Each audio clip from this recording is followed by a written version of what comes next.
Hi friends, welcome back to YouTube channel. Friends, ಇತ್ತೀಚೆಗೆ ಮಧು ಗೌಡ ಅವರು gold ಬ್ಯಾಂಗಲ್ಸ್ನ ತಗೊಂಡಿದ್ದಾರೆ. ಅಂದರೆ ಟ್ರೆಂಡಿಂಗಲ್ಲಿರುವಂಥ ಡಿಸೈನ್ ಗೋಲ್ಡ್ ಬ್ಯಾಂಗಲ್ಸ್ನ ತಗೊಂಡಿದ್ದಾರೆ. ಅದು ಎಷ್ಟು ಗ್ರಾಮ್ ಇದೆ, ಹಾಗೆ ಅದಕ್ಕೆ ಎಷ್ಟು ದುಡ್ಡು ಕೊಟ್ಟಿದ್ದಾರೆ ಅಂತ ಈ ವಿಡಿಯೋದಲ್ಲಿ ನೋಡೋಣ.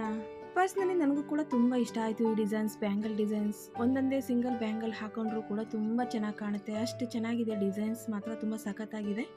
ಈ ಬ್ಯಾಂಗಲ್ಸ್ ಬಂದು 70 ಗ್ರಾಮ್ ಇದೆ.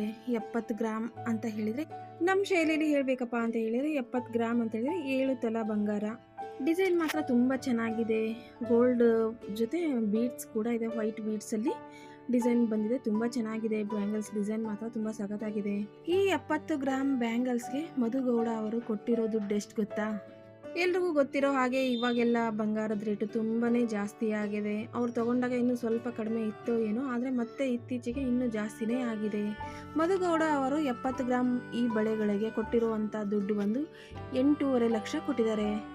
ಅವರ ಬ್ಲಾಗ್ ನೋಡ್ತಾ ಇದ್ದಾಗ ನನಗೆ ಗೊತ್ತಾಯಿತು ಈ ಅಮೌಂಟ್ ಎಲ್ಲಿಂದ ಬಂತು, ಅವರು ಈ ಬ್ಯಾಂಗಲ್ಸ್ನ ತಗೊಳ್ಳೋಕ್ಕೆ ಕಾರಣ ಏನು. ಹಾಗೆ ಈ ಬ್ಯಾಂಗಲ್ಸ್ ಜೊತೆ ಅವರು ಬೇರೆ ಬ್ಯಾಂಗಲ್ಸ್ ತಗೊಂಡಿದ್ದಾರೆ, ಹಾಗೆ ಒಂದೆರಡು ಹಾರಗಳನ್ನು ತಗೊಂಡಿದ್ದಾರೆ, ಬೀಡ್ಸ್ ಹಾರ ಕೂಡ ತಗೊಂಡಿದ್ದಾರೆ. ಅದು ಕೂಡ ತುಂಬ ಚೆನ್ನಾಗಿದೆ ಡಿಸೈನ್ ಮಾತ್ರ. ಇವಾಗ ಯಾಕಪ್ಪ ಇಷ್ಟೊಂದು ಬಂಗಾರ ತಗೊತಾ ಇದ್ದೀನಿ ಅಂತ ಮಧು ಗೌಡ ಅವರೇ ಹೇಳಿದ್ರು.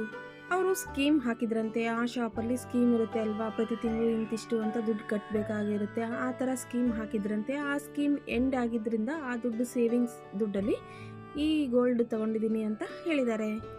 ಏನೇ ಆದರೂ ಕೂಡ ಎಷ್ಟು ದುಡಿತೀವಿ ಅನ್ನೋದು ಮುಖ್ಯ ಅಲ್ಲ, ಎಷ್ಟು ಸೇವಿಂಗ್ಸ್ ಮಾಡ್ತೀವಿ ಅನ್ನೋದು ಕೂಡ ತುಂಬ ಮುಖ್ಯ ಆಗುತ್ತೆ.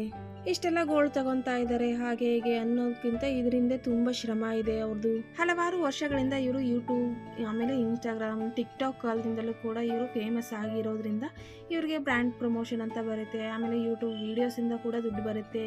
ಆ ದುಡಿಮೆಯಿಂದ ಬಂದಿರುವಂಥ ದುಡ್ಡನ್ನು ಸೇವಿಂಗ್ಸ್ ಮಾಡಿಕೊಂಡು ಈ ರೀತಿ ಗೋಲ್ಡಲ್ಲಿ ಇನ್ವೆಸ್ಟ್ ಮಾಡಿದ್ದಾರೆ. ಏನಿವೆ ಗೋಲ್ಡ್ ಬ್ಯಾಂಗಲ್ಸ್ ಡಿಸೈನ್ ಮಾತ್ರ ತುಂಬ ಚೆನ್ನಾಗಿದೆ.